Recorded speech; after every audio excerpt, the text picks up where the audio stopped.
मानवच्या ऑफिसला माझी ड्युटी आहे. आम्ही सगळ्या तालुक्यामध्ये फिरतो आणि हे तुमच्या शाळेला रोज असतात. आम्हाला जसं रोज येता येत नाही, सगळ्या शाळेचं काम आमच्याकडे असतं. तेव्हा मी पण तुमच्यासारखं बोला. आपण एक बोलू. आपल्याला काय करायचं की वेळ 24 तासापैकी आपण किती वापरतो आणि कोणत्या कामाला किती वेळ देतो याच्यावर थोडीशी चर्चा करून तुम्हाला एकदा 5 मिनिटात सेट करूया. म्हणजे तुमचा जास्त वेळ अभ्यासासाठी उपयोगात आणता येईल. तर मला सांगा की सकाळी झोपेतून उठल्यावर तुमची शाळा भरती 10:15 भरती, पावणे 10 भरती. तुम्ही 9ला घर सोडत असाल अंतर एवढं पार करण्यासाठी. तर 9ला घर सोडत असाल परंतु 9 वाजेपर्यंत आपलं शेड्यूल कसं असतं त्याच्यावर थोडंसं बोलूया आपण. आता मुलांपैकी मला सांगा की सकाळी किती वाजता उठता तुम्ही? 6 वाजता. इकडे मुलीमधून 6ला उठता. 6ला उठल्यावर तुमचा ब्रश, अंघोळ, शौचालय किती टायमामध्ये उरकतो? समजा 6ला उठल्यावर 1 घंटा झाला. 6 पर्यंत आंघोळ करून 7 पर्यंत आंघोळ करून रेडी होता, हे का नाही? आणि 7च्या नंतर काय करता? हा प्रश्न. जेवढा अभ्यास प्रश्न नका सांगू. म्हणजे रोजच बसता का? 7 वाजल्यापासून कालचा राहिलेला अभ्यास किती वाजेपर्यंत? 8 पर्यंत. 8च्या नंतर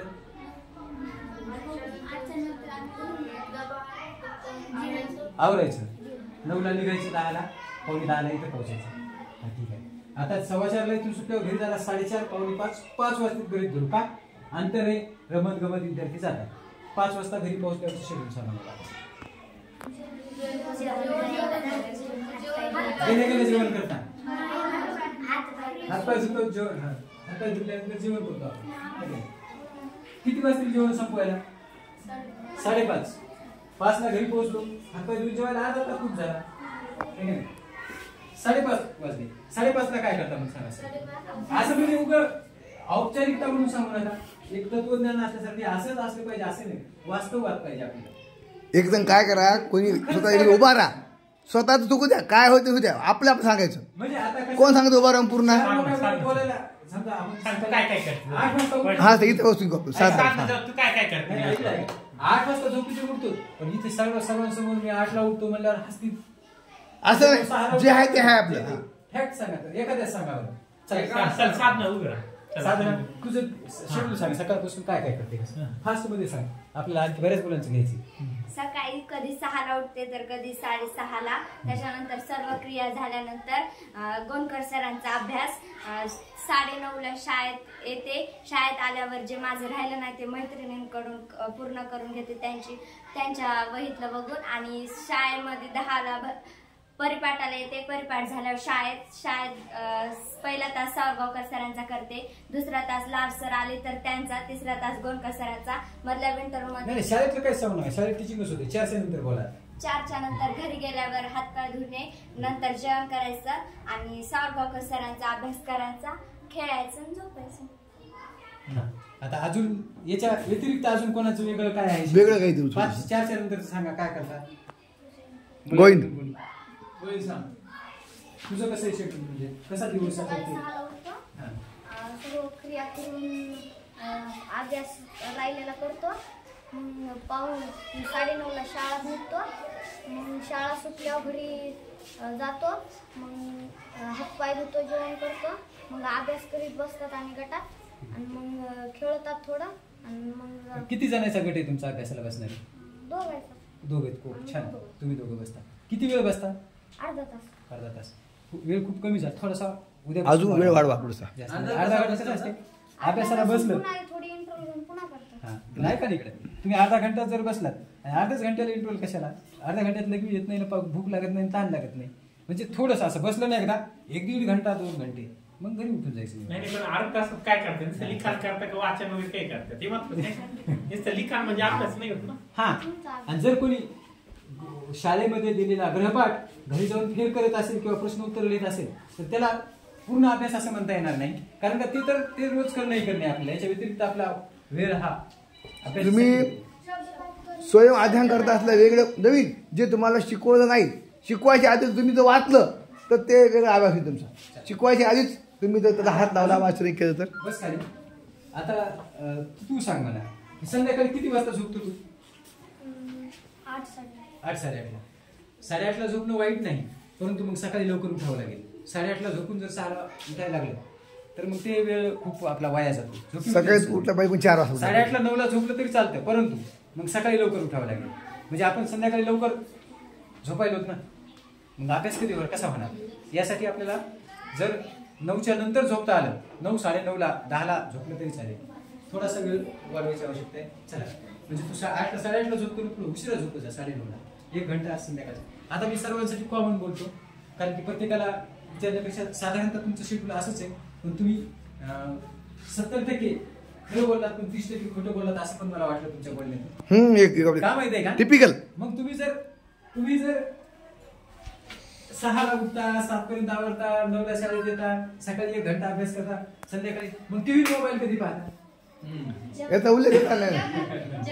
म्हणजे ते कोणी सांगितलंच नाही मला आम्ही मोबाईल बघतो, टीव्ही बघतो, मग त्या टीव्ही मध्ये आमचा वेळ जातो, मोबाईल मध्ये आमचा वेळ जातो, हे नाही सांगितलं मला. ड्रामावाणी आहे की नाही? हे तुम्ही असं टिपिकल सांगितलं, नाटकावानी सांगितलं. जे चांगलं आहे ते सांगितलं, जे वाईट आहे ते सांगितलंच नाही. आता बरं असू द्या, मोबाईल आणि टीव्ही हे देखील वाईट नाही, परंतु त्याच्यात तो भाग वेगळा आहे थोडासा. पण मला असं म्हणायचं की तसं टिपिकल सांगू नका मला. मोबाईल बघतात सर मुलं आमचे, मोबाईल सर्व बघतात. मला पण तुमच्यासारखे लेकर माझे पण शिकायला ते पण बघतात ना. जगातला मोबाईल न बघणारा विद्यार्थी एक बी नाही, सर्व बघतात. पण ते पण बघण्याची एक वेळ असते, ते पण बघण्यासाठी काय बघावं, किती बघावं, वेळ किती वाया घालवावं त्याच्यासाठी, यासाठी तो पण आवश्यक आहे. परंतु जाऊ द्या, आता मी सगळ्यात सुरुवातीच्या मुद्द्यावर येणार आहे, असं सरळमध्ये, कारण की आपल्याला कमी वेळात तुमच्याशी संवाद साधायचा. हे बघा, सकाळी बऱ्याच जणांनी म्हणजे बहुतांश 99% विद्यार्थी 6ला उठतात असं सांगितलं. तर त्यासाठी थोडा आपण याच्यात बदल करूया उद्यापासून 4:30ला. तसं तर 4ला आवश्यक आहे, पण तुमच्या वयाचा विचार करता अर्धा घंटा सूट सवलत तुम्हाला 4:30 वाजता सर्वांनी उठावं उद्यापासून. आणि मिस कॉल द्यायचा 6 वाजता. मला उठवावं लागलं नाही, मिस कॉल देऊन सोडून द्यायचं. कळेल तुमच्या क्लास टीचरला मिस कॉल द्या, त्यांना कळेल सर आपला विद्यार्थी जागा झाला. 4:30ला उठा आणि एक मिस कॉल देऊन सोडेल, म्हणजे सरला कळेल विद्यार्थी जागा उठले ते कळते. किती विद्यार्थ्यांनी मिस कॉल द्यायला तेवढे जागे झाले. नाही तर तुम्ही याच्या पुढे डोकं लावतात, मिस कॉल द्यायचा, कच कर लगेच बंद करायचा, बस मग त्याच्यात त्याला तर चॅलेंजच नाही काही, ते फार. पण आता इमानदारी आपापली. विद्यार्थी दशेमध्ये आळशी माणसाला कधीच विद्या आणि धन प्राप्त होत नाही. त्याच्या आळस सोडा. 4:30ला उठलं पाहिजे तुम्ही सर्व मुलं. 4:30ला उठल्यानंतर पुस्तक घेऊन छानपैकी अभ्यास करा, थोडं उजेड होईपर्यंत, हे का नाही. सकाळी थोडा सूर्य उदय होण्याच्या अगोदर उजेड होतो, मग तो उजेड झाल्यावर त्याला उजाड नाही असं म्हणतात. तुम्ही थोडंसं तुमच्या घरी जागा असेल तर थोडेसे 10, 15, 20 सूर्यनमस्कार काढा, दंड बैठका काढा 4-5 किंवा 10, 15, 12 अशा पद्धतीने.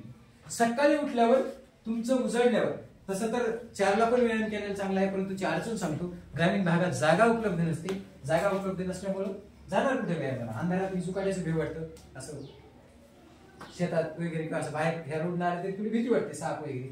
त्यामुळे उजळल्यावर उजळेपर्यंत अभ्यास करायचा. 4:30ला जागा व्हायचं मुलं आवर्जून, 4:30ला उठायचं, सरला मिस कॉल द्यायचा, सरला कळेल माझा विद्यार्थी जागा झाला. तुम्ही तुमचं पुस्तक घेऊन बसायचं, अभ्यास करायचा उजळेपर्यंत. उजळल्यावर प्रत्येकाने 30 मिनिटं आपल्या ह्या शरीरासाठी द्यायची. शरीरासाठी का द्यायची? ते शेवटपर्यंत चांगलं राहिलं पाहिजे, बिमाऱ्यांनी ग्रस्त झालं नाही पाहिजे. मग त्यासाठी उजळल्याच्या नंतर अर्धा तास व्यायाम. त्यामध्ये तुम्हाला सोपा व्यायाम सांगतो, कुठं जागा नसेल बाहेर जायला, घरात सूर्यनमस्कार घरातच काढता येतात, तुमचं घर किती बी छोटा असू द्या, हे का नाही. दंड घरातच काढता येतात. उठबशा 12 उठबशा काढायच्या आणि 20 सूर्यनमस्कार, 20 दंड, या पद्धतीने. आणि त्यानंतर मग तुम्हाला अजून, आता हे कमीत कमी एकदम कमीत कमी एवढा आवश्यक आहे. तुम्हाला जर वाटत असेल अजून स्ट्रॉंग व्हायचे तर मग मात्र तुम्ही रनिंग करू शकता. जास्त आणखी वेगवेगळ्या डबल बार, सिंगल बार, तो वेगळा भाग आहे, पण कमीत कमी एवढं करा तुमच्यासाठी, तुमच्या वयानुसार. आणि जर तुम्हाला येत असेल तर प्राणायाम करा. प्राणायामाचे 5 प्रमुख प्रकार आहेत, तसे 7 आहेत, पण प्रमुख 5 आहेत. 5 पैकी ते नंतर सविस्तर आपण कधीतरी चर्चा करू ते कसे असतात. पण सुरुवातीला हे व्यायामाला सुरुवात करा, सोप्या दंड बैठका, सूर्यनमस्कार, हे काय एवढा. मुलींसाठी दोरीवरच्या उड्या, तुम्हाला पण दोरीवरच्या उड्या, कमीत कमी 25 दोरीवरच्या उड्या तुम्ही मारल्या पाहिजे. मी येलदरी हायस्कूलला असते, जिंतूर तालुक्यात 8 वर्ष होतो. येलदरी हायस्कूलला एक तुमच्या वर्गातील म्हणजे तुमच्या वयाच्या मुली 7वी, 8वी, 9वी, 4 हे नॉन स्टॉप 250 उड्या मारतात, न थांबता, न आलेत कधी 250 पर्यंत. म्हणजे एवढं. पण आपल्याला कमीत कमी 25 उड्या दोरीवरच्या आल्या पाहिजे. त्या दररोज सर्वांनी मुलांनी मुलींनी मारल्या पाहिजे. आता याच्यानंतरचा टाइम तुमचा, मग तुम्ही दात घासा, आंघोळ करा, वगैरे वगैरे जेवण करा. 1-1.5 तास काय जायचं तर जाऊ, 1.5 तास घ्या त्यासाठी. त्यानंतर तुमचं जर काही शिल्लक असेल, आता 9ला शाळेत निघतो तर 8:30लाच आवरलं असेल, तर त्या अर्धा तास पुन्हा एखादं पुस्तक काढा, वाचन करा. वाचाल तर वाचाल, म्हणजे तुम्ही पुस्तक वाचाल तर जीवनात वाचाल, म्हणजे ते महत्वाचे. मग तुम्हाला त्या अर्ध्या घंट्यात काय वाचायचं ते वाचा, गोष्टीचं वाचा, कशाचं काय जे तुमच्या मनाला फ्रेश करेल असं वाचन करा. अभ्यासक्रमाचं राहिला असेल, एखादा धडा असेल, कविता असेल, काही असेल ते वाचून करा. 9 वाजले की शाळेकडे या. इथे यायला 9:30 वाजतील, 9:15 वाजतील. त्यानंतर शाळा 4, 4:15 पर्यंत मी काही सांगण्याची गरज नाही, कारण की शाळेमध्ये सर्व ते उपक्रम, सर्व अभ्यासक्रम हा तुमचा घेतला जातो त्या पद्धतीने. 4:15ला सुटल्यावर 4:30ला घरी गेल्यावर 4:30 वाजता तुम्ही प्रत्येकाने हातपाय धुवून वगैरे, काय कोणाला भूक लागली असेल तर जेवण करा, नसेल तर थोड्या वेळा करा, पण जेवण करायला अभ्यासाला बसा. तुमचे आई वडील कोणाचे शेतात गेलेले असतील, कोणाचे घरीच असतील, तरी तुम्ही तुमच्या कामाला लागा.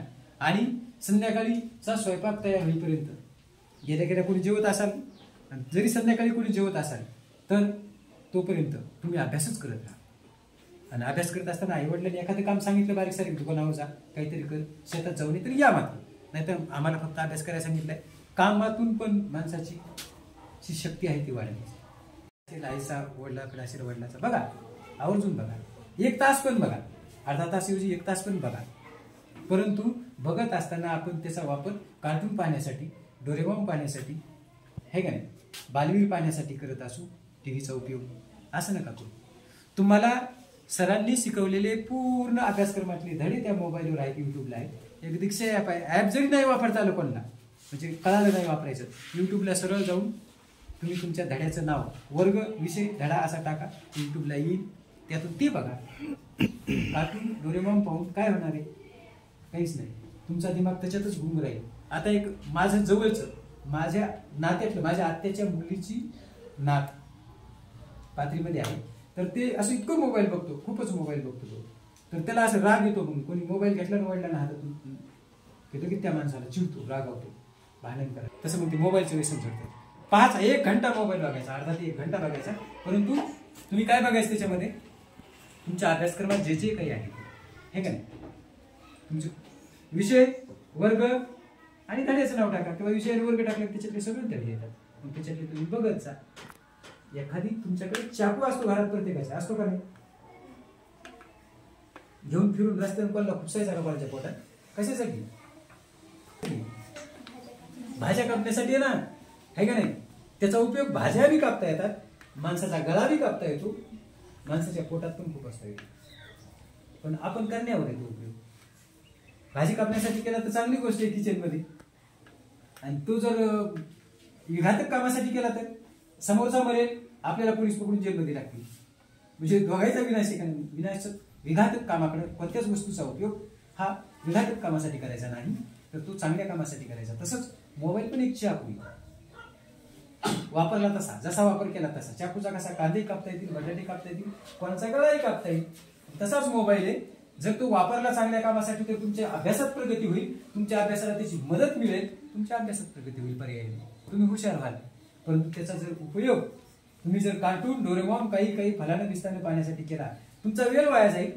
तुम्हाला त्या तेच डोरेमॉन सारखे काही किंवा एखादे कार्टून बघण्याचे सवय लागेल, आणि तुमचा वेळ वाया जाईल, तुमचे डोळे खराब होतील, आणि त्यामुळं अभ्यास राहून जाईल शिल्लक तसाच, हे का नाही. त्यासाठी ही सवय, मोबाईल आवर्जून बघा, परंतु चांगल्या कामासाठी. टीव्ही आवर्जून बघा, पण चांगले बघा. त्याच्यात उगाच मालिका बघत बसले, उगाच पिक्चर बघत बसले, उगाच गाणे ऐकत बसले, काही उपयोग होणार नाही. ज्या गोष्टीचा उपयोग आपल्या आयुष्यात होत नाही, आपल्या अभ्यासासाठी ज्या गोष्टीकडून बळ मिळत नाही, प्रगतीसाठी बळ मिळत नाही, उपयोग होत नाही, अशा गोष्टी पाहून, ऐकून किंवा करून त्याचा काही उपयोग नसतो. विद्यार्थी हे फक्त विद्येशीच जोडले गेलेले पाहिजे. एकच टार्गेट पाहिजे आपल्याला, अभ्यास आणि अभ्यास. आपलं ध्येय हे निश्चित असलं पाहिजे. मी एक तुम्ही सूर्यकाच पाहिला, तो असा गोल भिंग असतात, ते असा धरला तर, असा कागद जर खाली धरला ना, असं धरला, बरा सूर्य एका जागेवर धरला तर जळतो कागद, जळतो ना. पाहिला कोणी प्रयोग करून पहा. जळतो कागद, आग लागते, गवत वाळलं असेल आणि खूप काळ जर तुझं म्हणजे ते भिंग सूर्याची किरण एकत्र करतं एका ठिकाणी आणि इकडे सोडतं. मग ते जास्त एकत्र आले की त्याच्यात जास्त उष्णता निर्माण होते, आग लागते खाली त्या कागदाला किंवा वाळल्या वस्तूला गवताला वगैरे, ठीक आहे.